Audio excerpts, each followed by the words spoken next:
नाज़रीन, इस वक्त आपकी स्क्रीन पर इंटरनेशनल 5 बड़ी ही अहम दिलचस्प खबरें पेश करेंगे और उम्मीद करेंगे कि आप वीडियो आखिर तक देखेंगे।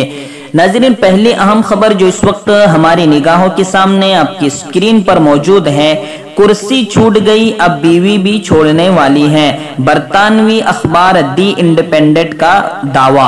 जी हाँ नाज़रीन, बरतानिया के मशहूर अखबार दी इंडिपेंडेंट ने यह दावा किया है कि अब डोनाल्ड ट्रंप को उनकी बीवी तलाक देने वाली है और वो सदारती ओहदे से जैसे ही इस्तीफा देंगे उसके बाद उनकी बीवी सुप्रीम कोर्ट जाएगी और उनके सिलसिले में तलाक हासिल करेंगी और ये कहेगी कि मुझे ट्रंप का साथ नहीं निभाना है। तो कहीं ना कहीं ट्रंप को ये बहुत बड़ा झटका है कि व्हाइट हाउस भी छूट रहा है, जिसको वो अपने बाप का घर समझ रहे थे, और दूसरी तरफ बीवी भी छोड़ रही है। तो दोनों तरफ से अब ट्रंप बेघर होने जा रहे हैं। नाज़रीन, अगली अहम खबर आपको दे दे कि सदर आजाद कश्मीर सरदार मसूद खान की जो बाइडन से कश्मीरियों के कत्ल को रोकने की अपील। जी हाँ नाज़रीन, जो आजाद कश्मीर है, जिसे पाकिस्तान वाले आजाद कश्मीर कहते हैं, हम मकबूजा कश्मीर कहते हैं, तो वहां के आजाद कश्मीर के सदर सरदार मसूद खान ने जो बाइडन को जीत पर मुबारकबाद दी और ये कहा है कि हिंदुस्तान में जो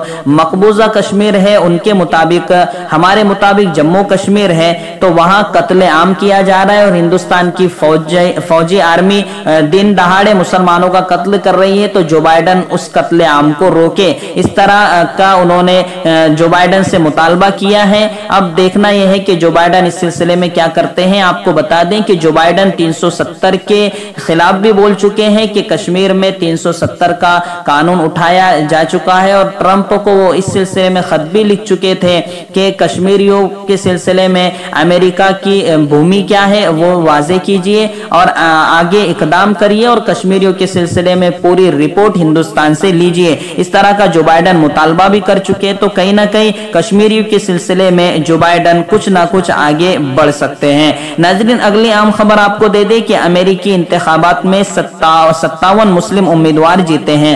जी हाँ नाज़रीन, 57 मुस्लिम उम्मीदवार अमेरिकन इलेक्शन में जीते हैं। ये मैं किसी और मुल्क की नहीं, अमेरिका जैसे मुल्क की बात कर रहा हूँ जहाँ के मुस्लिम की तादाद बहुत कम है, लेकिन उसके बावजूद 57 मुसलमान उम्मीदवार जीत कर आए हैं। और हमारे लिए कहीं ना कहीं शर्म की बात है कि हिंदुस्तान में मुसलमानों की तकरीबन 25 करोड़ से ज्यादा आबादी होने के बावजूद, 30 करोड़ तक आबादी होने के बावजूद हमारे 57 मुस्लिम एमपी वहां नहीं है। नाज़रीन, अगली अहम खबर आपको दे दे कि तुर्क सदर के दामाद बेरात अल बैरक वजीर खजाना के ओहदे से मुस्तफी हो गए। जी हाँ नाज़रीन, तुर्क करेंसी लेरा की तनज़्ज़ुली के बाद कहीं ना कहीं तुर्क सदर रजब तैयब एर्दोगान ने वजीर को भी ओहदे से निकाल दिया था। उसके बाद उनके दामाद भी अब वजीर खजाना के ओहदे से इस्तीफा दे चुके हैं और वो कह चुके हैं कि मैं इस ओहदे को नहीं संभाल सकता हूं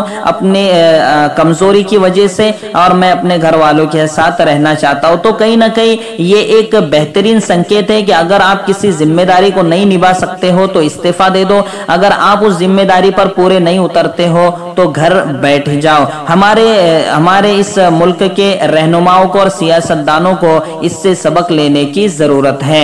नाज़रीन, अगली अहम खबर आपको दे दे कि तुर्की पुलिस ने दहशतगर्द तंजीम दाइश के 36 अफराद गिरफ्तार कर लिए हैं। जी हाँ नाज़रीन, शाम की दहशतगर्द तंजीम दाइश के 36 अफराद गिरफ्तार कर लिए गए हैं। इस तरह का दावा तुर्की पुलिस ने की है। उनका कहना है कि दाइश के ये अफराद इस्तांबुल पर हमला करने की तैयारी कर रहे थे और इस्तांबुल को तबाह करने के लिए पूरी तरीके से तैयार हो चुके थे। लेकिन उसी वक्त हमें खबर रसा इदारे ने यह खबर पहुंचाई कि यहाँ कुछ अफराद इस्तांबुल पर हमला करना चाहते हैं, जिसको लेकर हम एक्टिव हुए और उन्हें गिरफ्तार कर लिया गया है। नाज़रीन, इसी तरह की बेबाक, लाजवाब और दिलचस्प खबरें पाने के लिए हमारे यूट्यूब चैनल बेबाक न्यूज लाइव से जुड़ जाइए, सब्सक्राइब कीजिए, लाइक कीजिए और अपने दोस्तों में शेयर भी जरूर कीजिए।